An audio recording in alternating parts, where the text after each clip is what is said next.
முதலமைச்சர் பொறுப்பை ஏற்ற சில மாதங்களில் குற்றால அருவியில் குளிக்க வந்தார். அப்போது அருவியில் குளித்துக் கொண்டு இருந்தவர்களின் ஒரு இளைஞர், நாட்டின் முதலமைச்சர் குளிக்க வருகிறார், நிச்சயமாக நாம் வெளியேற்றப்படுவோம் என்று நினைத்து கொண்டான்.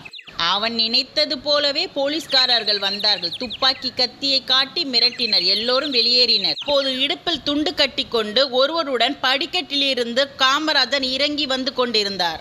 அருவி அருகில் வந்த காமராஜர் கோபத்துடன் அந்த போலீஸ்காரரை பார்த்து, ஏய், நான் மேலிருந்து பார்த்துக்கிட்டு தான் இருந்தேன்னே, நீ இந்த வேலையை செய்யத்தான் முன்னாலேயே வந்தியான்னே, இவங்க எல்லாரையும் வெளியேற்றிட்டு நான் மட்டும் குளிக்கணுமா என்ன, போ மேலே, இங்கே இருக்காதேன்னு என்று கோபத்தில் கர்ஜித்தார். பிறகு ஒதுங்கி நின்ற மக்களை எல்லாம் பார்த்து, வாங்க வாங்க, எல்லோரும் வாங்க, ஒன்னாக குளிப்போம் என்றார். அருவியில் குளிக்க வந்தவர்களுக்கு இக்காட்சியை நம்பவே முடியவில்லை.